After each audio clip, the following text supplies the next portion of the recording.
ketika mereka memohon kepada Allah Subhanahu wa ta'ala, mereka hanya memohonkan begitu saja tanpa memahami makna yang ada di dalam doa yang mereka panjatkan kepada Allah Subhanahu wa ta'ala. Sungguh bergembira seseorang yang bisa menjaga lisannya, kemudian ia bisa meluaskan rumahnya, melapangkan rumahnya, dan kemudian ia bisa menangisi setiap bentuk kesalahan yang ia perbuat. Assalamualaikum warahmatullahi wabarakatuh. Innal hamdalillah nahmaduhu wa nasta'inuhu wa nastaghfiruh wa na'udzu billahi min shururi anfusina wa min sayyiati a'malina. Man yahdihillahu fala mudilla lahu wa man yudlilhu fala hadiya lahu. Asyhadu an la ilaha illallah wahdahu la syarika lahu wa asyhadu anna Muhammadan abduhu wa rasuluh. Amma ba'd. Pemirsa Akhbar TV yang dimuliakan oleh Allah Subhanahu wa ta'ala, di antara hal yang bisa kita petik hikmahnya di dalam pengajaran Al-Quran dan sunnah Nabi Sallallahu Alaihi Wasallam, yaitu kita belajar dari adhkar atau doa-doa yang diajarkan oleh Nabi Sallallahu Alaihi Wasallam kepada kita semua. Karena di dalam adhkar tersebut banyak pelajaran, banyak hikmah yang bisa kita petik, karena merupakan permohonan seorang hamba kepada Allah Subhanahu wa ta'ala. Namun yang sangat disayangkan, banyak di antara saudara-saudara kita kaum muslimin, ketika mereka memanjatkan doa kepada Allah Subhanahu wa ta'ala, ketika mereka memohon kepada Allah Subhanahu wa ta'ala, mereka hanya memohonkan begitu saja tanpa memahami makna yang ada di dalam doa yang mereka panjatkan kepada Allah Subhanahu wa ta'ala. Maka di kesempatan yang mulia ini, kami ingin menjelaskan sebuah doa yang diajarkan oleh Nabi Sallallahu Alaihi Wasallam kepada kita semua, agar kita selain memanjatkan doa kepada Allah Subhanahu wa ta'ala dengan doa yang diajarkan oleh Nabi Sallallahu Alaihi Wasallam, kita memahami, kita mengerti, sehingga doa atau permohonan kita kepada Allah Subhanahu wa ta'ala lebih menghadirkan hati kita kepada Allah Subhanahu wa ta'ala. Satu ketika Nabi Sallallahu Alaihi Wasallam mengajarkan doa kepada kita dengan sebuah permintaan yang indah dan agung. Beliau mengajarkan kepada kita doa, Allahumma ighfirli fi dhanbi wa wasi'li fi baiti wa barik li fi rizqi. Di dalam doa ini Nabi Sallallahu Alaihi Wasallam mengajarkan kepada kita 3 permintaannya. Yang pertama, Allahumma ighfir li dhanbi, ya Allah, ampunkanlah segala dosa yang aku perbuat. Wa wasi'li fi baiti, dan luaskanlah rumahku. Wa barik li fi rizqi, dan berkailah rezeki yang kau berikan kepadaku. Pada doa ini Nabi Sallallahu Alaihi Wasallam memohon 3 perkara yang merupakan kebutuhan setiap manusia, yang pasti akan diinginkan oleh setiap muslim dan mukmin, dan ia panjatkan kepada Allah Subhanahu wa ta'ala. Yang pertama, yaitu Nabi mengajarkan kepada kita memohon kepada Allah agar diampunkan dosanya oleh Allah Subhanahu wa ta'ala. Siapa di antara kita yang tidak pernah berbuat dosa kepada Allah Subhanahu wa ta'ala? Bahkan Nabi Sallallahu Alaihi Wasallam menyebutkan dalam sebuah hadis yang sahih, kullu bani Adam khata', setiap anak manusia itu pernah berbuat kesalahan. Setiap di antara kita pernah berbuat dosa. Dan sesungguhnya dikatakan oleh Nabi Sallallahu Alaihi Wasallam, orang terbaik, manusia terbaik, hamba terbaik, yaitu mereka yang kembali ke jalan Allah Subhanahu wa ta'ala. Allah Subhanahu wa ta'ala memanggil hamba-hambanya, ya ibadiyalladzina asrafu ala anfusihim la taqnatu min rahmatillah innallaha yaghfiru dhunuba jami'an innahu wal ghafurur rahim. Kata Allah Subhanahu wa ta'ala menyeru kepada hamba-hambanya, wahai hamba-hambaku yang kalian melampaui batasan-batasanku, kalian berbuat melampaui aturan-aturanku, janganlah kalian berputus asa dari rahmat Allah subhanahu wa ta'ala, dari curahan kasih sayang Allah subhanahu wa ta'ala. Dan Allah subhanahu wa ta'ala mengatakan, aku akan ampuni seluruh dosamu. Dan sesungguhnya Allah subhanahu wa ta'ala adalah maha pengampun dan memberikan ampunan kepada setiap hambanya. Dan Allah subhanahu wa ta'ala maha kasih dan sayang kepada hambanya.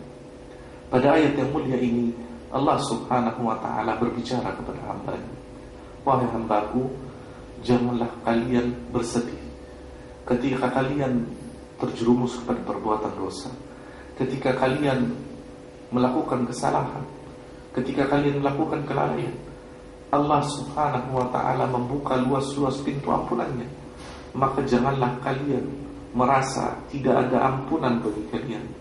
Kalian merasa tidak ada pintu taubat bagi kalian, karena Allah subhanahu wa ta'ala akan mengampuni dosa kita semua selama dua perkara belum mendatangi kita. Yang pertama, selama Allah subhanahu wa ta'ala masih memberikan kehidupan kepada kita. Yang kedua, selama belum datangnya hari kiamat, maka Allah subhanahu wa ta'ala akan memberikan ampun kepada kita. Maka sebagai seorang hamba, menjadikan ini adalah kesempatan dan harapan. Janganlah kemudian lantas ketika kita berbuat kesalahan, lantas kita merasa tidak ada pintu taubat dari Allah subhanahu wa ta'ala. Nabi pernah berpesan dalam suatu ketika, di dalam potongan hadisnya, wa'adbi'il hasanata sayyi'ata tamhuha. Ikutilah perbuatan kejelekan, perbuatan dosa, perbuatan lalai dengan perbuatan kebaikan. Wa'adbi'is sayyi'ata hasanata tamhuha. Dan ikutilah perbuatan jelek itu dengan kebaikan. Niscaya kebaikan itu akan melebur, menghapus, menghilangkan kejelekan yang kita perbuat. Pemirsa Akbar TV yang dimuliakan oleh Allah subhanahu wa ta'ala, ingatlah bahwasanya Allah memberikan kesempatan kepada kita. Maka mohonlah ampun kepada Allah subhanahu wa ta'ala. Jangan kita menjadi orang yang menumpuk-numpuk dosanya dan merasa waktu masih terbuka lebar. Maka waktu yang Allah berikan, jadikan kesempatan Anda untuk memohon ampun kepada Allah dan kembali ke jalan.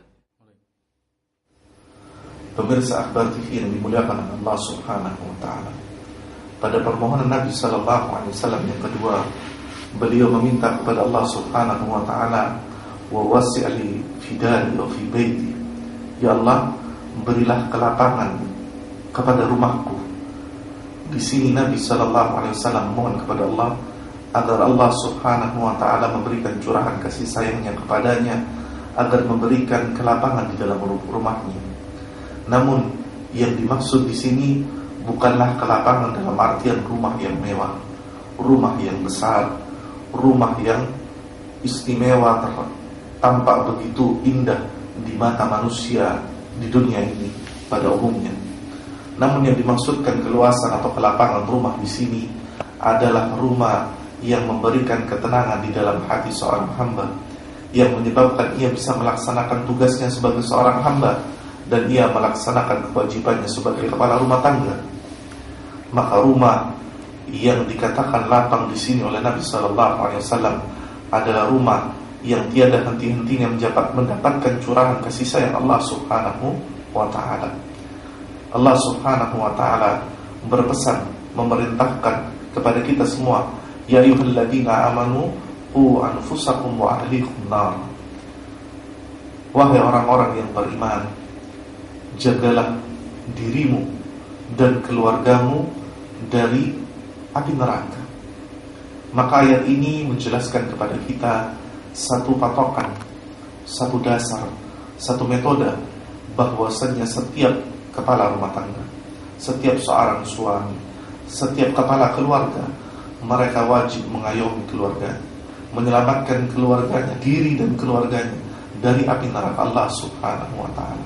Di samping itu pula, ia memiliki kewajiban, yaitu memberikan nafkah kepada keluarganya.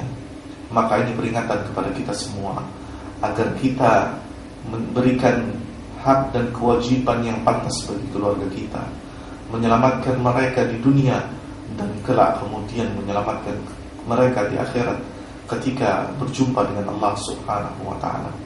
Pemirsa Akbar TV yang dimuliakan oleh Allah Subhanahu wa ta'ala, maka kelapangan rumah, keluasan rumah adalah tanda seseorang mampu melaksanakan tugasnya. Namun bukanlah yang dimaksud di sini adalah kemewahan dan gemerlapnya dunia. Namun di sini lebih dititik beratkan bagaimana seorang kepala rumah tangga, seorang kepala keluarga menjamin, memberikan pendidikan, memberikan pencerahan kepada keluarganya agar keluarganya diajak menuju jalan Allah Subhanahu wa ta'ala, istiqamah di jalannya, melaksanakan perintah Allah, meneladani Rasulullah sallallahu alaihi wasallam, dan meninggalkan segala bentuk kemaksiatan, segala bentuk hal yang dapat melalaikan dirinya dari jalan Allah Subhanahu wa ta'ala. Nabi sallallahu alaihi wasallam berpesan dalam satu ketika, sungguh bergembira seseorang yang bisa menjaga lisannya, kemudian ia bisa meluaskan rumahnya, melapangkan rumahnya, dan kemudian ia bisa menangisi setiap bentuk kesalahan yang ia perbuat. Pesan Nabi ini sungguh menggetarkan jiwa kita semua. Nabi tidak berpesan kabar gembira bagi mereka yang memiliki harta benda yang banyak, namun Nabi berpesan kepada kita kabar gembira bagi mereka yang bisa menjaga lisannya, mencegah lisannya dari berbuat kesalahan, kemudian menjadikan rumahnya itu luas. Maksudnya adalah lapang bagi seisi rumah, dan juga mereka bisa menangisi setiap bentuk kesalahan yang mereka perbuat. Sungguh indahnya pesan Nabi SAW kepada kita semua, agar kita di dalam mengarungi kehidupan ini berbahagia dengan apa yang menurut Allah itu bahagia, dan menjadi sedih yang apa menurut Allah dan Nabi-Nya SAW itu sedih. Pemirsa Akbar TV yang dimuliakan oleh Allah Subhanahu wa ta'ala, pada kesempatan yang ketiga, Nabi SAW meminta kepada Allah Subhanahu wa ta'ala, wa barik li fi rizqi. Nabi meminta kepada Allah Subhanahu wa ta'ala agar diberikan keberkahan dalam pencahariannya, dalam rezeki yang diperolehnya dari Allah Subhanahu wa ta'ala. Ini yang terkadang kita lupakan.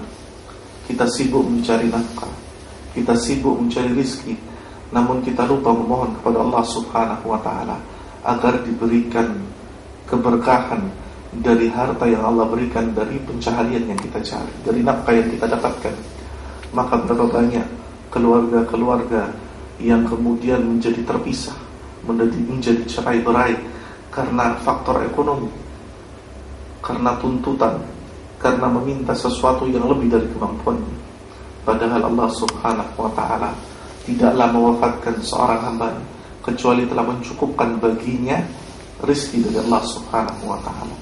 Maka sebagai seorang yang beriman, yang pertama kita harus memiliki sifat qanaah, yaitu merasa legowo, merasa puas terhadap rezeki yang Allah berikan kepada kita semua. Janganlah kemudian kita melihat pemandangan di luar kita yang mewah, yang lebih dari kita, kemudian kita merasa bahwasanya apa yang kita terima ini selalu kurang dan tidak cukup. Padahal Allah Subhanahu wa ta'ala telah mencukupkan rezeki bagi setiap hambanya. Maka sebagai seorang yang beriman, sebagai seorang muslim, maka kita mohon kepada Allah yang sedikit, yang sedang, ataupun yang banyak, diberikan keberkahan oleh Allah Subhanahu wa ta'ala kepada kita semua, agar apa yang kita dapatkan dari rezeki tersebut menjadi sesuatu yang bermanfaat di dalam kehidupan ini. Janganlah kita melihat sesuatu dari jumlahnya, janganlah kita melihat sesuatu dari banyaknya, janganlah kita melihat sesuatu dari gemerlapnya dan mewahnya, tapi lihatlah keberkahan di dalamnya, sesuatu yang akan menyebabkan apa yang masuk ke dalam mulut kita, apa yang kita kerjakan dari rezeki yang kita dapatkan, dan apa yang bisa kita usahakan dari kehidupan ini masuk dari sesuatu yang Allah Subhanahu wa ta'ala turunkan keberkahan padanya. Sungguh 3 permintaan doa Nabi SAW yang indah kepada kita semua, agar kita belajar dari doa ini. Yang pertama, mohon kepada Allah diampunkan dosanya. Yang kedua, memohon kepada Allah dilapangkan rumahnya. Yang ketiga, memohon kepada Allah diberkahi rezekinya. Semoga kita belajar dari doa yang singkat ini. Allahumma ghafir li dhanbi wa wasi' li dari wa barik li fi rizqi permintaan Nabi SAW kepada Allah Subhanahu wa Ta'ala. Semoga kita banyak mengambil pelajaran dan hikmah dari doa Nabi SAW. Kami cukupkan, dan semoga ini menjadi manfaat bagi kita semua. Aku qouli hada, subhanakallahumma bihamdika, asyhadu an la ilaha illa anta, astaghfiruka wa atubu ilaik. Wassalamualaikum warahmatullahi wabarakatuh.